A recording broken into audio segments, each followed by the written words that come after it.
Hey, what's going on? Sir Blackson97 here, back with another deck profile. Today we'll be revisiting the Red Dragon Archfiend deck profile. Last time we did this build, it was more structure deck only focused. This one's going to be a little bit more inclusive with some of the Fiend generic monsters that came out last year that work with some of our Resonators, along with some of the other RDA synchros that didn't make the initial cut. So, a lot more fine-tuning and revving it up. So without further ado, let's make a profile fit for the king. Everyone's king, for that matter. As is tradition, we'll start with our extra decks.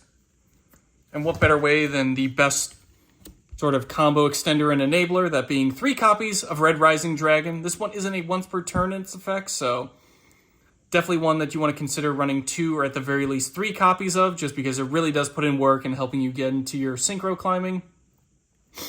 Just needs a Fiend tuner and any sort of non-tuner monster. When it's synchro summoned, we get to grab a Resonator from the graveyard. We get locked into Dark Dragon synchro monsters for the rest of the turn if we do so. And during the main phase, except the turn Red Rising was sent to the grave, we get to banish it to then grab 2 level 1 Resonators from the graveyard. So it's a nice way to just continually extend your plays and combos as long as you can keep making it. We're only running one level 1 Resonator in the deck, but if you want to splash in a few more just to get advantage from that graveyard effect, by all means feel free to expand your Resonator arsenal. Wouldn't be a Red Dragon Archfiend deck without the titular man himself. We're running 2 copies, as it's pretty easy to make him with or without Scar Dragon Archfiend, which we'll cover shortly, but I usually run 2 just because it's pretty easy to put him out on the field one way or another. Probably doesn't hurt to run more than 1. Fully generic, which is nice, but also after damage calculation, if it attacks an opponent's defense position monster, we get to destroy all defense position monsters they control. Good time to splash in stuff like Book of Moon and Book of Eclipse, along with their own support like Crimson Gaia. That way you can get the most bang out of your buck. Or just duel against super heavy samurai players. That would be a pretty instant slam dunk. Anytime they make their combos, you can just steamroll right through them. And once per turn during the end phase, we have to destroy all other monsters we control that did not declare an attack this turn. Red Dragon Archfiend must be face up on the field to activate and resolve that effect. So that's the other side of the coin of being able to blow up every defense position monster ever. We also blow up our own stuff if they don't declare an attack. So take advantage of that battle phase or minimize how many monsters you put out. As mentioned, it's pretty easy to put out Red Dragon Archfiend. Look no further than Scar Dragon Archfiend. Pretty generic, aside from the non-tuners needing to be dark. It is considered Red Dragon Archfiend while in the field or in the grave. And if it's sent from the monster zone to the graveyard, we get to special summon Red Dragon Archfiend straight from the extra deck. It is treated as a synchro summon, which is very nice, so we can easily revive that RDA later. Then, if it was sent to the graveyard as synchro material for a Dark Dragon synchro, we get to become Mirror Force and destroy all attack position monsters our opponent controls.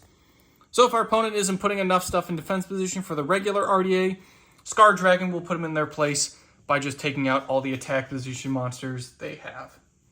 Or we could go the Scarlight Red Dragon Archfiend route, 2 copies of this bad boy, and just blow up everything altogether.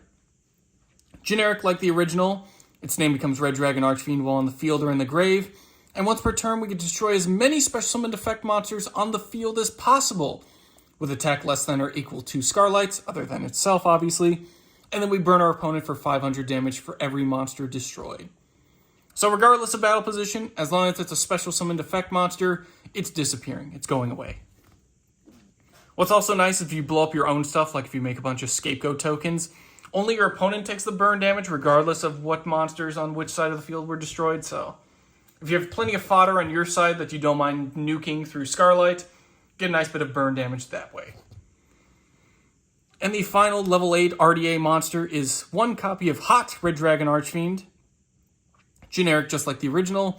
Once per turn during the main phase 1, similar to Scar Dragon, we can just destroy all other face-up attack position monsters on the field entirely, but monsters other than Hot Red Dragon Archfiend cannot declare an attack the turn you use this effect. So, if we don't have the ability to make Scar Dragon into synchro material, we can just make Hot Red and do it ourselves. But of course that does affect our field as well, and only Hot Red gets to attack that turn. So there's something, bit of a trade-off there, but another nice way to just nuke out the whole field. Moving on to some of the bigger synchros, we have 2 copies of Hot Red Dragon Archfiend Abyss. Requires a tuner and 1 more non-tuner Dark Dragon synchro monsters. Quick effect, we get to target a face-up card our opponent controls and negates effects until the end of the turn. And when this card inflicts battle damage to the opponent, we get to snag a tuner from the graveyard. Nice way to help extend our plays for the main phase too, especially if you plan on making more red rising dragons. So Abyss not only serves as a nice little interruption to negate our opponent's stuff, but we can also make more monsters during main phase 2 and make more synchros that way, which is nice.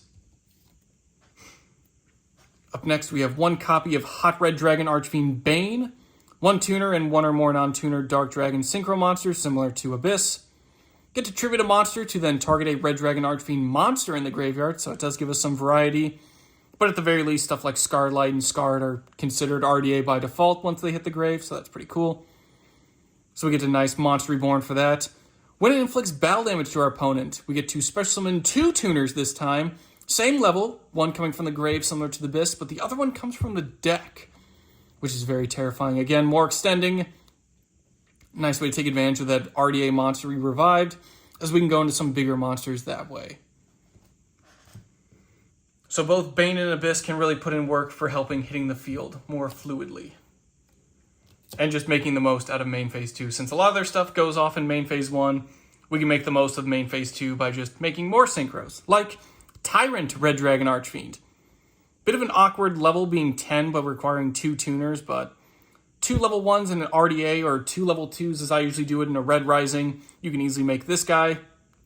The non-tuner can be completely generic. Must be synchro summoned during the main phase 1. Destroy all of their cards on the field, not just monsters. And for the rest of the turn, only Tyrant Red gets to declare an attack.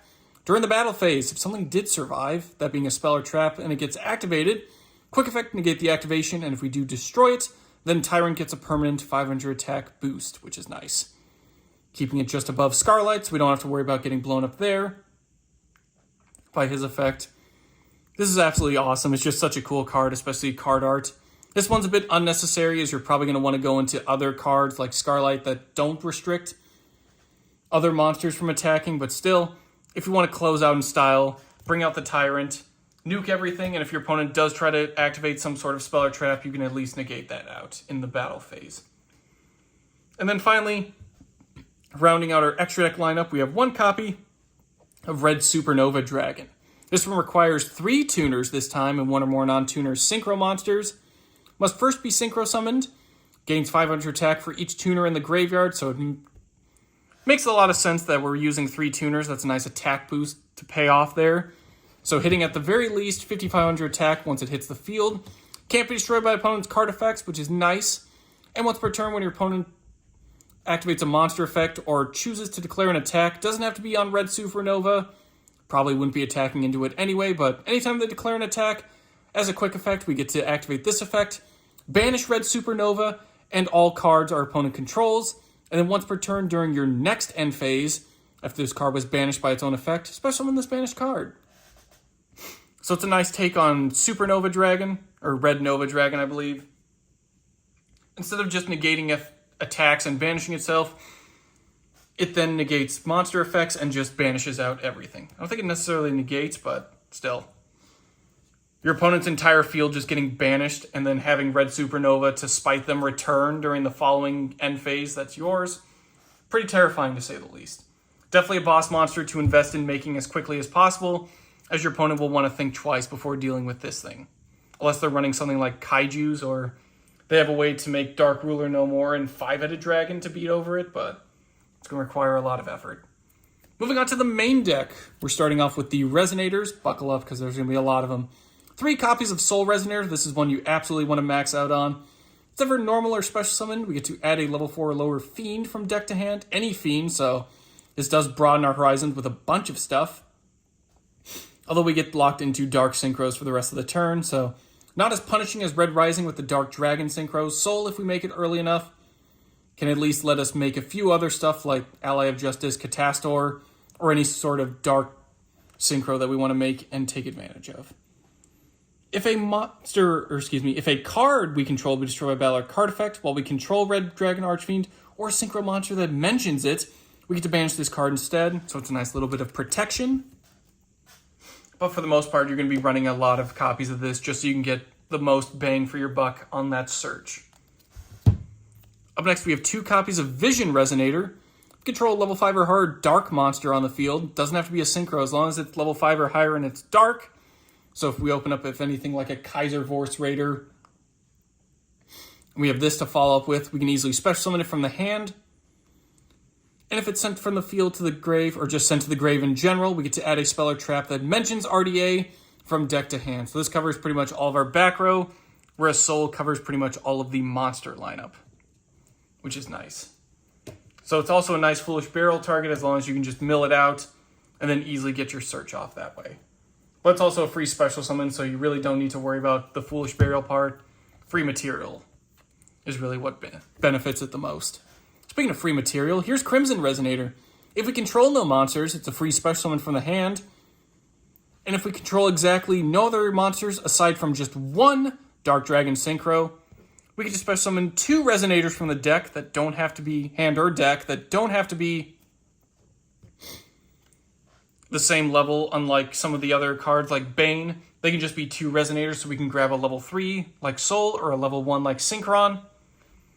So ideally what you would do is make Red Rising as soon as possible. Either revive Crimson through its effect, as Red Rising doesn't negate the Resonators that it special summons, or we just choose not to use the effect and activate Crimson. This is a nice way to grab a level 3 and a level 1 or 2 level 2s and easily make Red Supernova, as with including Crimson, you would have 3 tuners ready to go that equal level 12 for Red Supernova. So definitely consider possibly maxing out on this one, but 2 copies goes a long way. Easy special summon, get you your 2 Resonators from hand or deck. And of course it locks us into Dark Dragon Synchros. Kind of makes sense considering we're grabbing material straight from the deck. But that is also something to consider, as this one does lock you into just the Dark Dragon Synchros. And then rounding out our Resonator lineup, we have 1 Synchron Resonator, 1 Red Resonator. Synchron is our level 1, we can bump it up to 2 if we really want to. If a Synchro monster is on the field, we get to special summon it of any level, which is cool. Doesn't have to be a level 5 or hard dark like Vision, just any Synchro monster. And if it's sent from the field to the grave, we also get to target a Resonator in the graveyard and put it back into our hand. So it's a nice way to recycle that Soul if we want to get additional search off the following turn, or recover that Crimson if we think we're going to be in a pinch and need a comeback play. That's a nice one we can set up there. And then, of course, Red Resonator, when it's normal summons, special summon a level 4 or lower monster from the hand. And when it's special summoned, target a face-up monster on the field, can be either ours or opponents, and gain life points equal to its attack. It's a nice little bit of swarming and recovery there, which is nice. Especially if summoned off of Crimson Resonator. And Synchron's just easy free material. We have 1 more tuner to cover, that being Fire Ant Ascator, but it wouldn't be an Ascator without the Dawnwalkers ready to go, a full playset of that.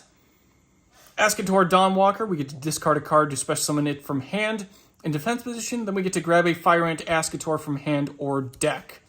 We get locked into just Synchro monsters from the extra deck, so this one's a little bit more forgiving in what we get restricted into.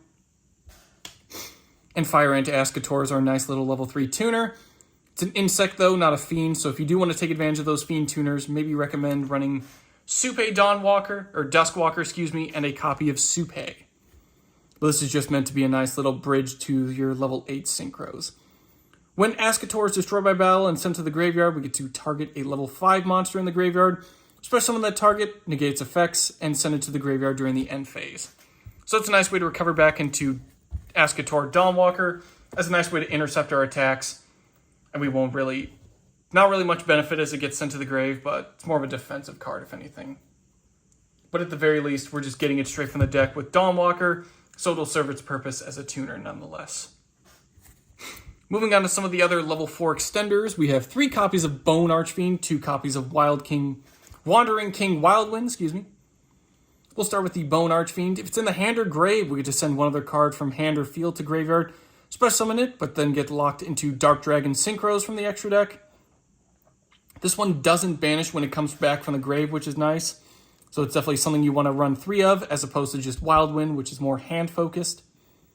We also get to target a face-up monster we control that has a level Foolish Burial of Fiend Tuner from hand or deck to grave to then increase or decrease that targeted monster's level.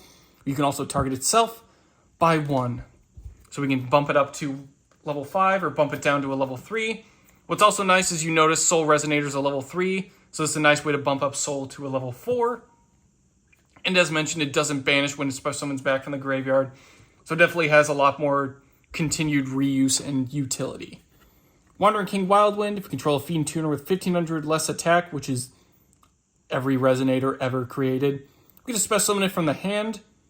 We get locked into just synchros for the rest of the turn, so similar to Dawnwalker, this one's a little bit more forgiving though in what it limits us to. And during the main phase, except the turn it was sent to the grave, we get to banish it to become reinforcement of the army and add a Fiend Tuner with 1500 less attack from deck to hand. Very nice. As mentioned before, Soul Resonator is a level 3, so if we don't have access to Bone Archfiend or we didn't get the level modulation off, we actually have 2 level 3 non-tuner fiends that can help us out. 2 copies of Red Lotus King Flame Crime and 2 copies of Cursed Fire King Doomburst. It's gotta be the coolest names for cards ever, especially little main deck extenders, but still, this is a deck fit for a king, so we gotta have the best names. Both are easy special summons if you have a Fiend Tuner. Cursed Fire King Doomburst, if it's special summoned, we get to target a face-up monster opponent controls, reduce its attack by 600 until the end of the turn, and also if it's destroyed by battle or card effect and sent to the grave, we get to target a monster our opponent controls and make it lose 400 attack as well. Small little attack boost, but if you're really stacking up attack, especially in the case of Red Supernova, that definitely helps out with closing out those OTKs, or at the very least, it's just a free level 3 that we can get out onto the field. Same thing with Flame Crime, although this one's a bit different. During the main phase 1, obviously if we're Fiend Tuner, or if our opponent controls a special summon monster, it's a free special summon from the hand, but also it's a quick effect to special summon from the hand, which is very nice. If special summon, we get to burn our opponent for 400 damage for every fire monster we control with different names. And if it's sent to the graveyard as synchro material, we get to send a normal trap from deck to graveyard. Nice way to set up that transaction rollback if you're running that. Or Trap Trick as well if you want to get more of your trap-focused builds out and ready to go. Red Lotus King has you covered. But at the very least, similar to Cursed Fire King, it's a free level 3 that we can just put out into the field to use with Soul to then make Red Rising, who we can then climb into Red Abyss. Very handy.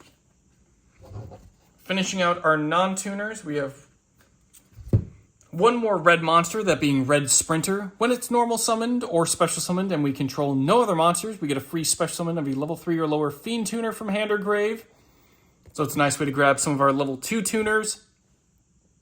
Doesn't negate its effects as well, so we can use grab something like Crimson from hand, immediately go into the Red Rising Dragon, revive that Crimson Resonator, and immediately we have more of our Resonators hitting the field. Or we can grab that Soul Resonator if you do want to splash in a couple of like level 7 Dark Dragons like Explode or Dragonwing. That is also an option for you. Up next, it's a fire monster, and it's a fiend, so it works out for us. Unchained Soul of Sharvara. During the main phase, we control, if it's in the hand and we can destroy a fiend monster or a face-down card we control to then get a free special summon as a quick effect. But while it's face up in the monster zone, we cannot special summon monsters except for fiends, so keep that in mind. If it's sent to the graveyard, we can set an Unchained spell or trap directly from deck.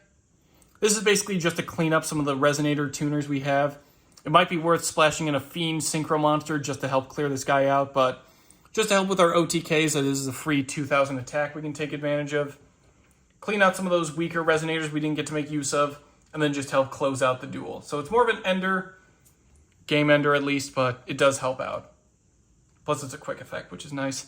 And then finally, Lord of Missing Barrows. Similar to Sharvara, this is kind of a win more card. We're just adding on to the field more than we should, but once we finish going through our full combos, it is a nice fiend we can make. And special summon it from the hand by banishing 3 cards from the graveyard. 1 monster, 1 spell, 1 trap. And if it's special summoned from the hand, we get to banish 1 monster and 2 spell or traps from our opponent's field and or graveyard. So it's a nice way to just clear out our opponent's field and grave. And also, again, it's more of a win more card. It's a free 3,100 attack, which is nice, so it can beat over some of the RDA synchros. But it is a pretty nice card nonetheless that we can just make, again, just to help get that OTK going combined with Sharvara, and just really add up the numbers on our field. Moving on to the spells, we have 3 copies of Crimson Gaia. This is pretty much our primary searcher and continuous spell, and also helps with Red Dragon Archfiend's destroying defense position monsters effect. During the main phase, we get to add a Red Dragon Archfiend or a card that mentions it from deck or graveyard to hand. So it's a nice way to recover some of those RDAs or any of the cards that we need from deck. And when your Red Dragon Archfiend declares an attack, we get to change all monsters our opponent controls to face down defense position. And if a monster on the field is destroyed by battle or card effect, you can special summon a Red Dragon Archfiend from your graveyard. So this just also helps with the OTKs, pretty much helping RDA clear out the field by just Book of Eclipsing your opponent. Plus a nice little archetypal searcher for anything RDA related.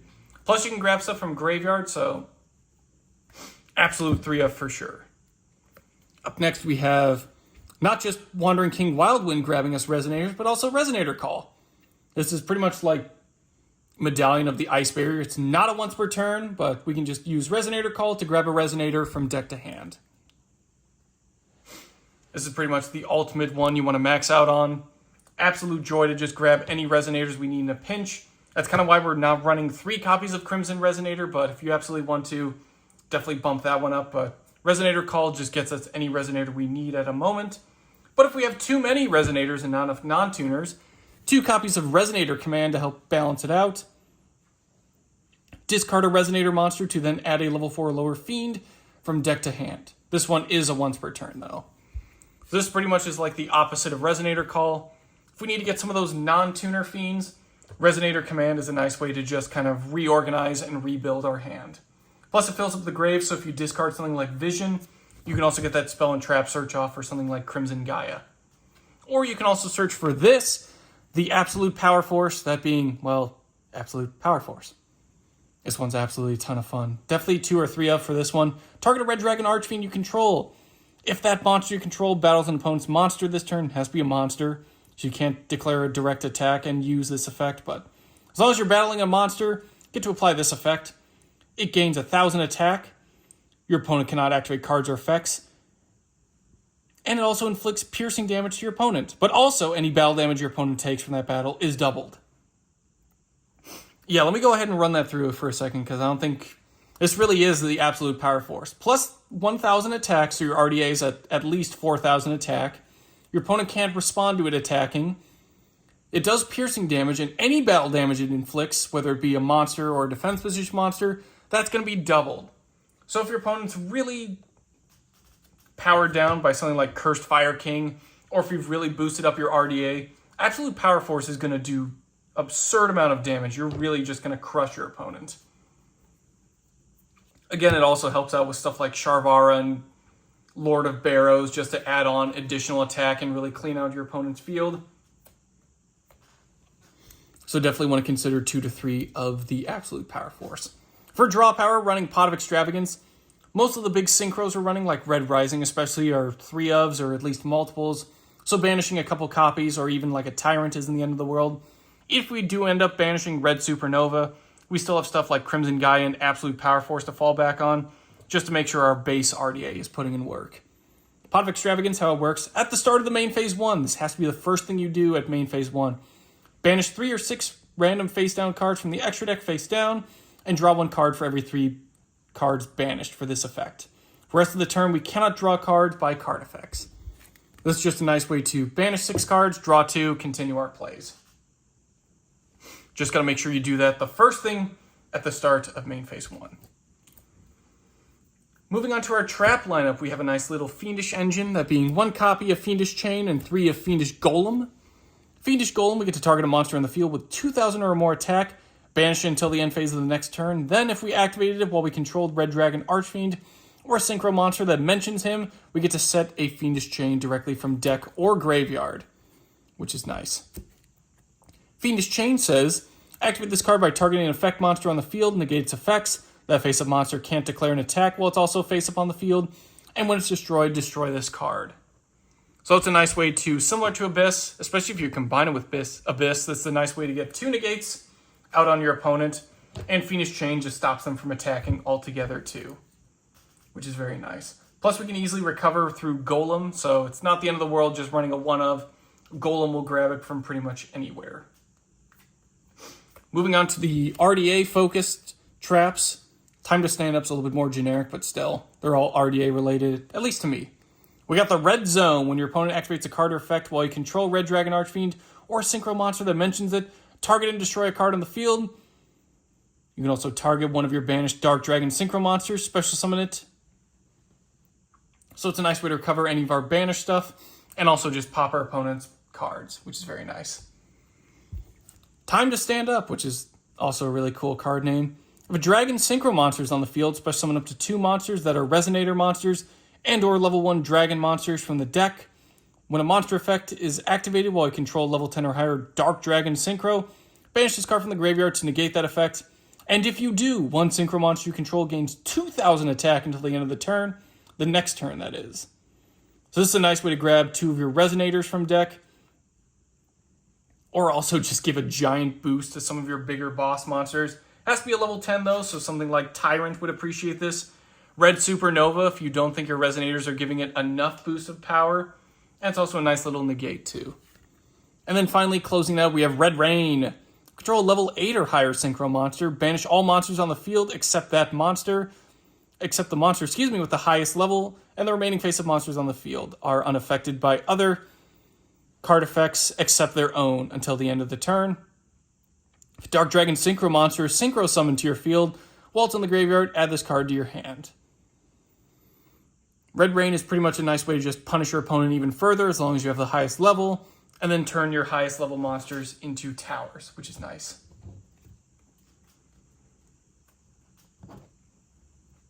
Definitely a nice one of. Plus it just looks really cool. Like, this is pretty awesome artwork. Whew! That's a lot of synchro monsters and a lot of Resonators too. I think I've met my synchro quota for the entire year, but hopefully made a deck that's Jack Atlas proud. That'll do it for today's deck profile. Thank you all for watching, and we'll see you all next time.